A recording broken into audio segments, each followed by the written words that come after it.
Shalom adik-adik. Sebelum kita memulai ibadah kita pada hari ini, yuk kita mau baca Pentakosta ketiga. Pentakosta ketiga. Apa yang dimaksud dengan Pentakosta ketiga? 1. Pentakosta ketiga adalah pencurahan Roh Kudus yang dahsyat di zaman ini, melebihi yang terjadi di Azusa Street. 2. Pentakosta ketiga akan mengakibatkan penuaian jiwa yang terbesar dan yang terakhir sebelum Tuhan Yesus datang kembali. 3. Pentakosta ketiga akan membangkitkan generasi Yeremia, yaitu anak-anak muda yang dipenuhi Roh Kudus, cinta mati-matian kepada Tuhan Yesus, tidak kompromi terhadap dosa, dan akan bergerak untuk memenangkan jiwa. 4. Pentakosta ketiga lahir di Indonesia dan bergerak ke bangsa-bangsa. Gerakan ini dari timur ke barat dan akan kembali ke Yerusalem. 5. Pentakosta ketiga akan memberikan kuasa untuk menyelesaikan amanat agung dan setelah itu Tuhan Yesus datang kembali. Terima kasih adik-adik sudah membacakan Pentakosta ketiga. Kita akan membacakan Mazmur 91. Mazmur 91 ayat 1 sampai 16. Dalam lindungan Allah, orang yang duduk dalam lindungan yang maha tinggi dan bermalam dalam naungan yang maha kuasa akan berkata kepada Tuhan, tempat perlindunganku dan kubu pertahananku, Allahku yang kupercayai. Sungguh, dialah yang akan melepaskan engkau dari jerat penangkap burung, dari penyakit sampar yang busuk. Dengan kepaknya ia akan menudungi engkau, di bawah sayapnya engkau akan berlindung, kesetiaannya ialah perisai dan pagar tembok. Engkau tak usah takut terhadap kedahsyatan malam, terhadap panah yang terbang di waktu siang, terhadap penyakit sampar yang berjalan di dalam gelap, terhadap penyakit menular yang mengamuk di waktu petang. Walau 1.000 orang rebah di sisimu dan 10.000 di sebelah kananmu, tetapi itu tidak akan menimpamu. Engkau hanya menontonnya dengan matamu sendiri dan melihat pembalasan terhadap orang-orang fasik. Sebab Tuhan ialah tempat perlindunganmu, yang maha tinggi telah kau buat tempat perteduhanmu. Malapetaka tidak akan menimpa kamu, dan tulah tidak akan mendekat kepada kemahmu. Sebab malaikat-malaikatnya akan diperintahkannya kepadamu untuk menjaga engkau di segala jalanmu. Mereka akan menatang engkau di atas tangannya, supaya kakimu jangan terantuk kepada batu. Singa dan ular tedung akan kau langkahi, engkau akan menginjak anak singa dan ular naga. Sungguh hatinya melekat kepadaku, maka aku akan meluputkannya. Aku akan membentenginya, sebab ia mengenal namaku. Bila ia berseru kepadaku, aku akan menjawab. Aku akan menyertai dia dalam kesesakan, aku akan meluputkannya dan memuliakannya. Dengan panjang umur akan kukenyangkan dia, dan akan kuperlihatkan kepadanya keselamatan daripadaku. Terima kasih adik-adik sudah membacakan Mazmur 91. Sebelum kita memulai ibadah kita hari ini, mari kita bersatu di dalam doa. Terima kasih Tuhan Yesus untuk hari ini Tuhan. Kalau kami boleh Tuhan sama-sama berkumpul di tempat ini Tuhan Yesus tanpa kurang suatu apapun Tuhan. Biarlah kiranya Tuhan, kami mau sama-sama memuji, menyembah Engkau Tuhan lebih sungguh-sungguh lagi Tuhan. Biarlah adik-adikmu Tuhan semakin cinta lebih lagi Tuhan sama Engkau Tuhan. Karena kami mau Tuhan Yesus datang kepadamu Tuhan. Terima kasih Tuhan Yesus. Ayo adik-adik kita akan nyanyikan lagu datang.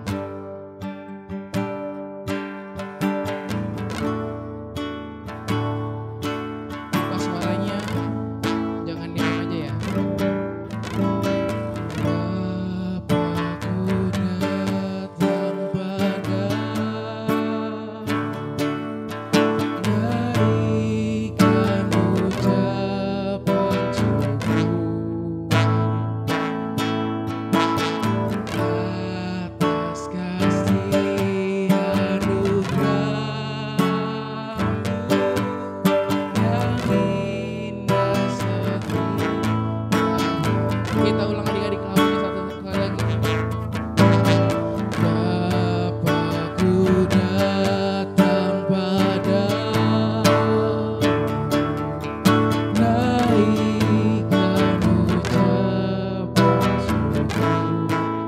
lebih sungguh-sungguh lagi katakan atas kasih anugerah-Mu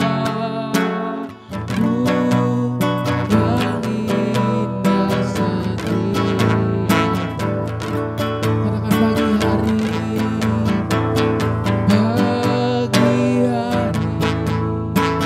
siang hari, sore dan malam hari,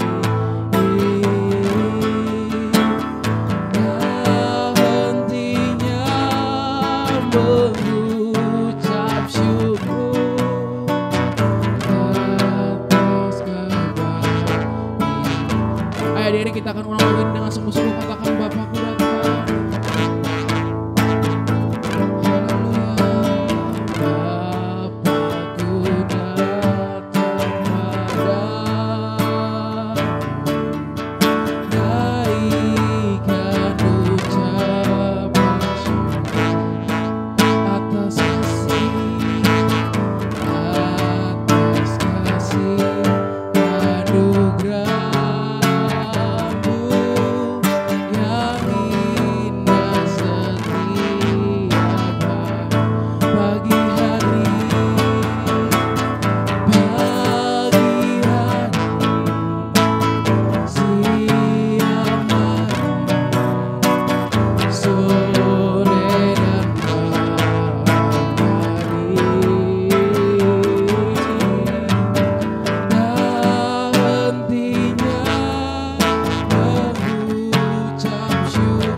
Ikutin kakak berdoa ya adik-adik. Terima kasih Tuhan Yesus, kalau hari ini Tuhan kami boleh sama-sama berkumpul Tuhan. Dan biarlah Tuhan, walaupun kami nontonnya online Tuhan, kami bisa tetap datang sama-sama dengan Engkau. Hanya di dalam nama Tuhan Yesus. Yang siap sama-sama katakan amin. Salam adik-adik.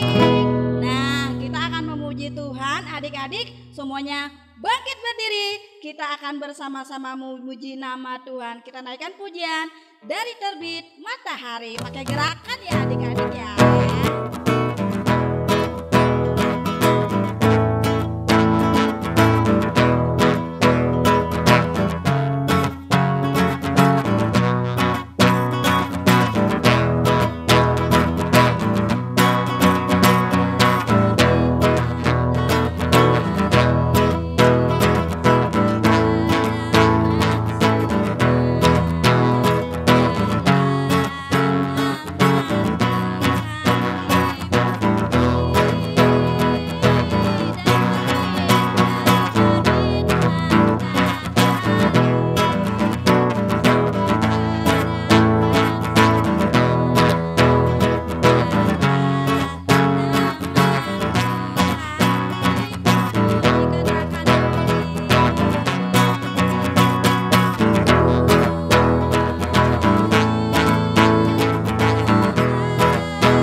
adik-adik, sekarang kita angkat satu lagu pujian lagi, Bapak Abraham. Yuk semangat adik-adik.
Nah adik-adik, sebelum kita memulai firman kita pada hari ini, mari lipat tangannya, tutup matanya, kita bersatu dalam doa.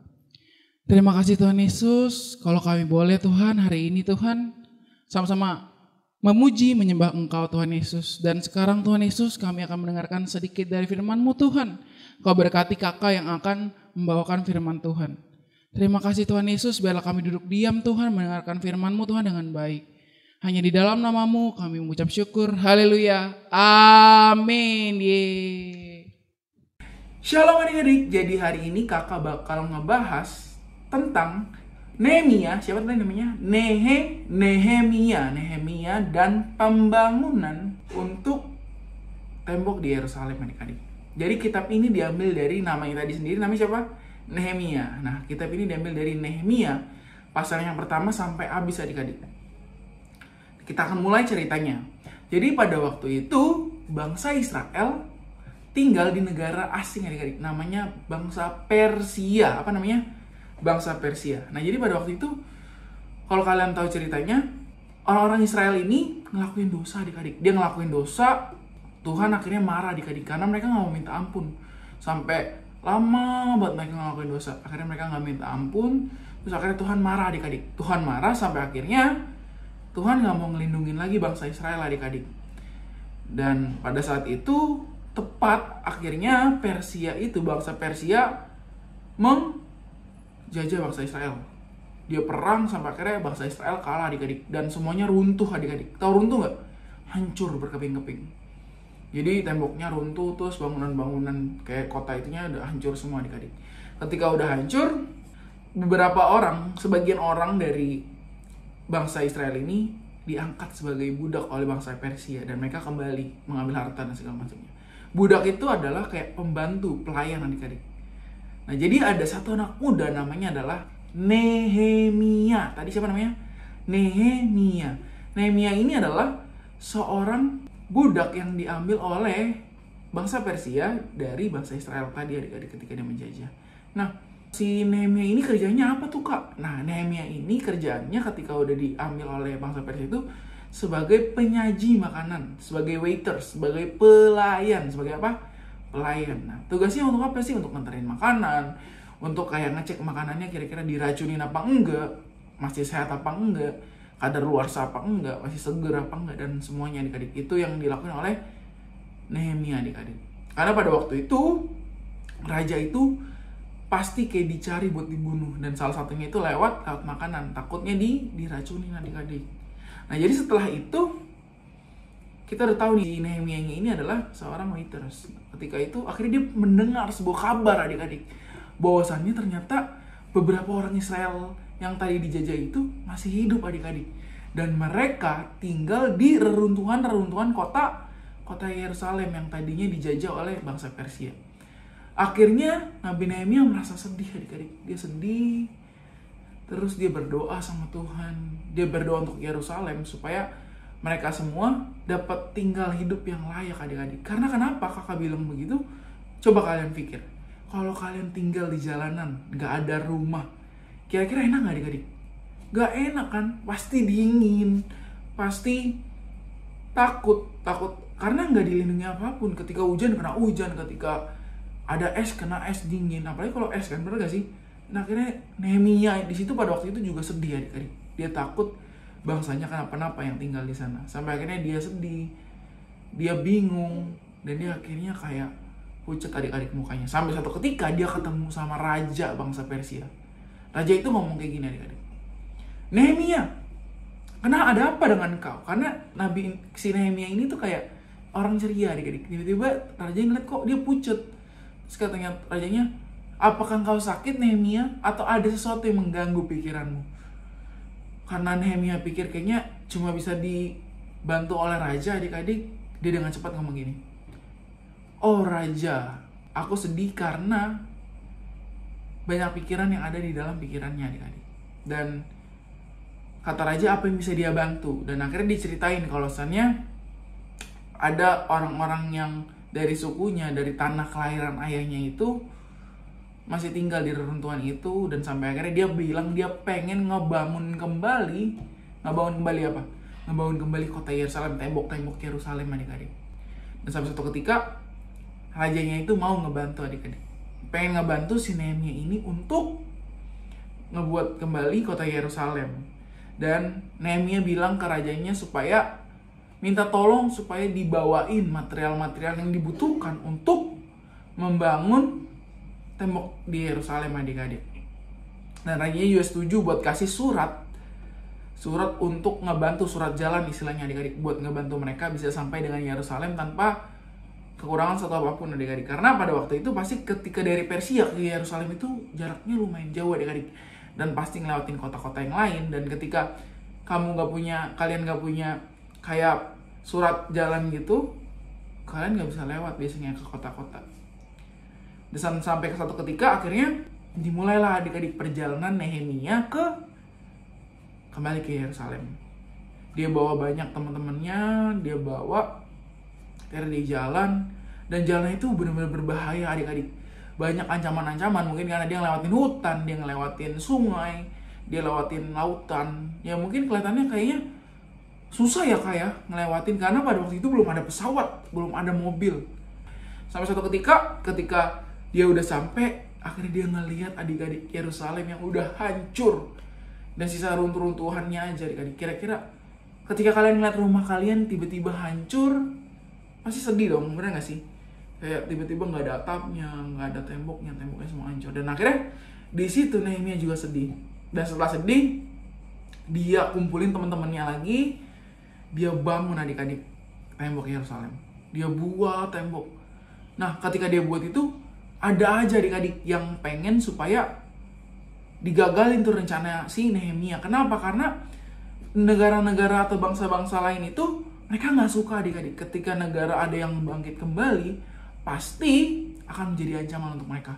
Akhirnya terjadi rencana pembunuhan, terjadi yang namanya, pokoknya banyak lah yang dilakuin. Tapi akhirnya semuanya gagal adik-adik, karena Tuhan beserta dengan Nehemia. Nehemia ini adalah seorang yang taat banget sama Tuhan.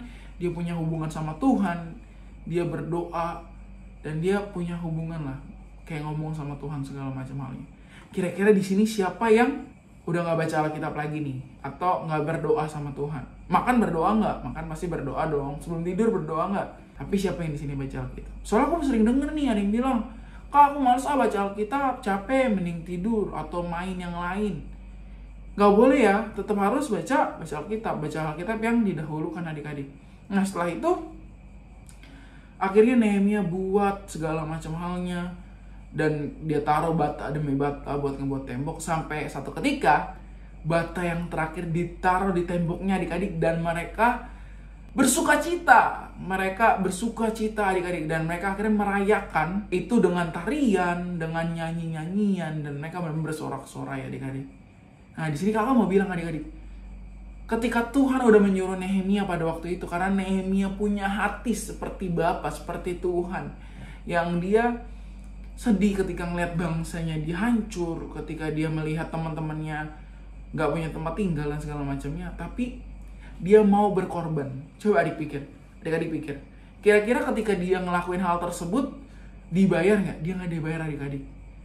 Kalian berpikir coba, kalau misalnya dari Persia yang sangat jauh adik-adik, yang sangat jauh ke Yerusalem, dia harus jalan kaki melewati banyak hal. Kira-kira kalau kalian di jalan kaki dari Indonesia kemana ya, ke Malaysia deh, jauh banget kan, itu beratus-ratus kilometer adik-adik, tapi tetap dilakuin karena dia pengen supaya negara dia itu jadi baik lagi. Dia juga berdoa dan memuji Tuhan. Selain dia merayakan itu, dia berdoa memuji Tuhan karena dia tahu tanpa Tuhan gak mungkin tuh tembok itu selesai. Karena yang tadi kakak bilang, ada ancaman-ancaman dari luar, tapi kenapa gak bisa ngajarin Nehemia buat ngebatalin itu? Karena Tuhan beserta mereka adik-adik.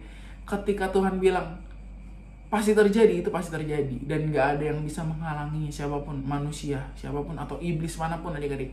Nah sekarang di sini kakak mau bilang gini, jangan sampai ketika Tuhan udah nyuruh kita buat ngelakuin segala sesuatu, kita nggak lakuin adik-adik. Karena banyak banget anak-anak Tuhan yang udah dikasih suara Tuhan, disuruh ngelakuin ini, ngelakuin itu, tapi dia nggak lakuin. Contohnya coba siapa kalau di Alkitab yang kalian tahu? Iya benar banget, Nabi Yunus nggak mau datang ke Niniwe, padahal Tuhan suruh datang ke Niniwe. Karena Niniwe itu orangnya juga berdosa, kayak Israel pada zamannya si Nehemia ini, dia berdosa, tapi Tuhan mau tolong karena Yunus tahu Tuhan mau tolong, tapi akhirnya Yunus nggak mau adik-adik, dia nggak mau tolongin Niniwe, dan akhirnya dia pergi ke kota Tarsis. Walaupun yang kalau kita tahu cerita pada akhirnya dia datang juga ke kota Niniwe, tapi dia harus dimakan sama ikan yang besar adik-adik. Nah, kakak di sini bilang kita itu harus taatin semua yang Tuhan mau buat kita. Kita baca Alkitab. Siapa di sini baca Alkitab setiap hari? Baca Alkitab ya setiap hari kan. Nah, gimana kita mau tahu perintah yang Tuhan kasih buat kita kalau kita nggak baca Alkitab adik-adik? Karena semua perintah Tuhan itu adanya di Alkitab adik-adik. Jadi rajin-rajinlah baca Alkitab dan berdoa seperti Nabi Nehemia. Siapa di sini yang mau jadi kayak Nabi Nehemia? Semuanya pasti mau jadi kayak Nehemia ya adik-adik ya. Nah makanya Nehemia itu punya hubungan sama Tuhan. Dia berdoa sama Tuhan setiap pagi. Dia baca Alkitab. Dia baca kitab-kitab Taurat. Buat apa? Supaya dia mengenal Tuhan. Walaupun teman-temannya berbuat dosa sekalipun, banyak yang nyontek sekalipun, tapi dia gak ngelakuin hal itu. Dia tetap datang sama Tuhan untuk berdoa sama Tuhan. Jangan jauh kayak orang Israel. Jangan nyontek, jangan suka marah-marah, jangan gak dengan orang tua dan sebagainya macamnya ya adik-adik ya. Oke, jadi firman Tuhan pada hari ini selesai sampai di sini aja. Jadi kita harus seperti Nabi Nehemia yang selalu taat sama perintahnya Tuhan. Ayo kita bersatu dalam doa. Terima kasih Tuhan Yesus untuk hari ini Tuhan. Kalau kami boleh mendengarkan sedikit dari firman-Mu Tuhan, Kau berkati adik-adik ini Tuhan Yesus supaya mereka Tuhan bisa lebih lagi dalam Engkau Tuhan Yesus, supaya dia cinta mati-matian sama Engkau Tuhan Yesus, supaya mereka lebih lagi Tuhan untuk mengaplikasikannya Tuhan Yesus, untuk selalu taat sama Engkau, berdoa sama Engkau, punya hubungan sama Engkau Tuhan. Baca Alkitab Tuhan untuk lebih tahu lagi siapa Engkau dan apa tujuan-Mu Tuhan bagi mereka semua Tuhan Yesus. Dan Kau berkati juga orang tua mereka Tuhan dalam pekerjaannya, dalam semua aspek kehidupannya Tuhan, supaya mereka juga semakin intim sama Engkau Tuhan Yesus ya. Kami percaya Tuhan Engkau mampukan kami dalam melakukan segala sesuatunya Tuhan Yesus. Kalau sebentar juga Tuhan kami mau melakukan kegiatan kami masing-masing Tuhan, Kau berkati kami Tuhan supaya kami bisa Tuhan melakukan segalanya Tuhan bersama dengan Engkau. Hanya di dalam nama-Mu kami mengucap syukur. Haleluya. Amin. Nah adik-adik, ibadah kita sudah selesai. Terima kasih adik-adik. Jangan lupa minggu depan bergabung lagi untuk beribadah ya adik-adik. Terima kasih. Tuhan Yesus memberkati.